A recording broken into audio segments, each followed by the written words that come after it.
Assalamualaikum warahmatullahi wabarakatuh. Perkenalkan, nama saya Dewa Ditya Firmansyah dari kelas 2F absen 9. Nah, di sini tuh saya akan menjelaskan tentang perilaku konsumen yang ada di sekitar saya. Oke, pernah nggak sih kalian itu kepengen banget punya kayak barang yang lagi viral? Contohnya itu kayak kosmetik, tas, sneakers.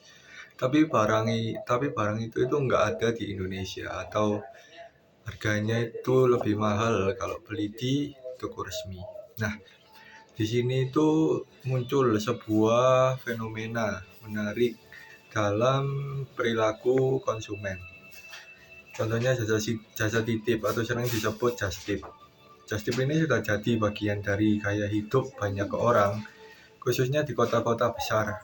Di video ini kita akan membahas kenapa orang suka menggunakan just tip. Apa pengaruhnya sih terhadap perilaku konsumen dan juga plus minusnya. Oke, jadi contohnya itu kayak just tip. Nah, oke.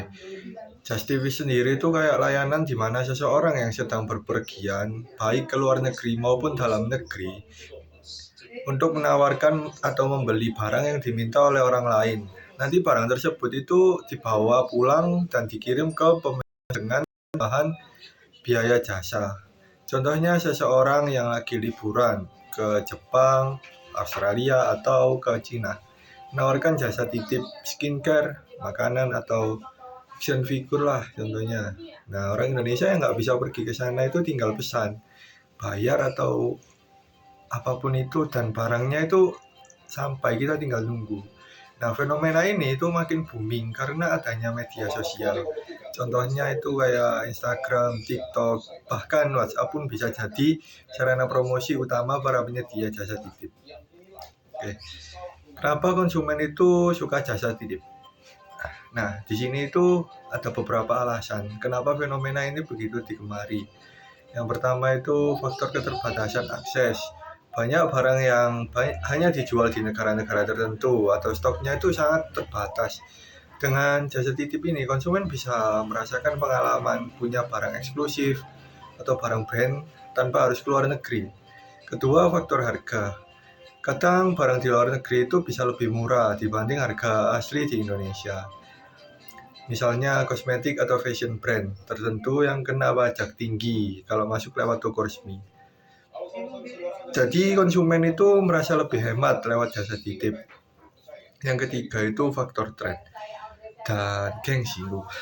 Kita tahu konsumen sering terdorong membeli bukan karena kebutuhan murni, tapi karena ingin diakui sosialnya. Dengan barang hasil jasa titip ini, mungkin keluarnya rasa bangga bisa punya produk yang susah dicari orang lain, mungkin langka itu di sini. Jadi yang keempat ini faktor kenyamanan. Bayangin aja kalau harus pesan langsung ke situs luar negeri, repot soal bahasa, pembayaran pajak, serta lainnya kayak pengiriman juga. Nah, dengan jasa titip ini semuanya lebih mudah, karena tinggal transfer dan tunggu barang sampai. Di Indonesia kita hanya kayak menunggu, kita jasa titip nih, kita cuma bisa menunggu di sini sampai pesanannya datang.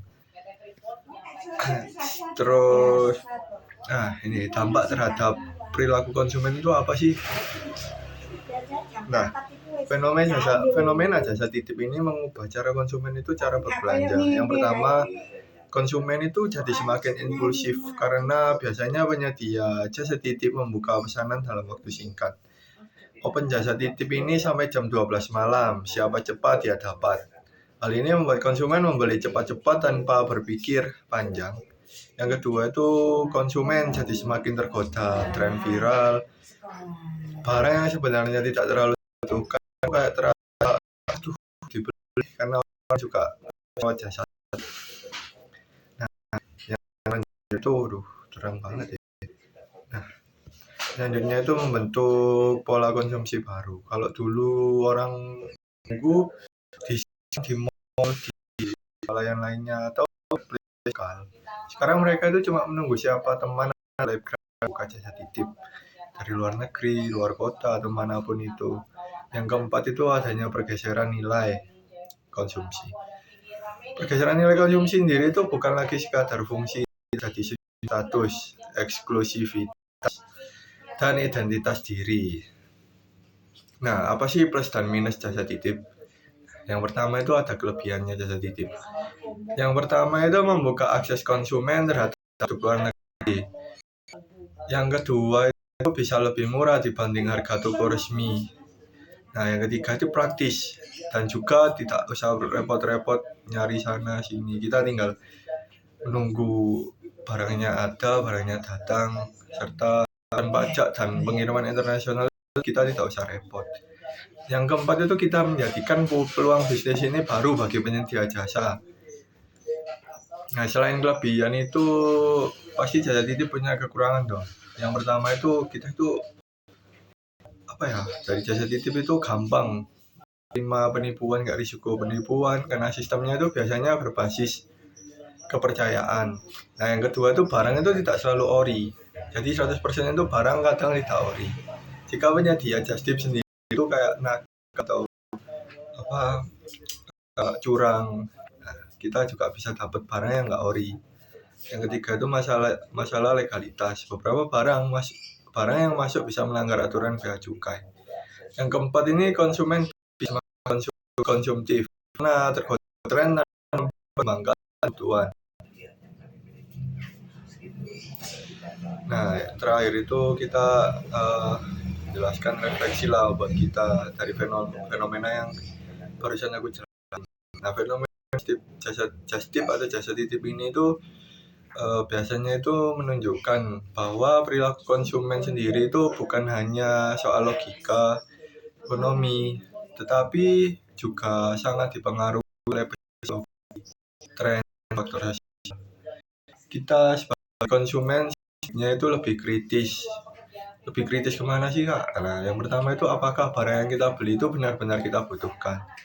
Nah, yang kedua itu apakah kita membeli karena fungsi atau hanya geng mungkin atau ikut-ikut tren. Dan yang paling penting itu apakah keputusan itu sehat untuk keuangan kita. Ya, biasanya just tip itu sering boros.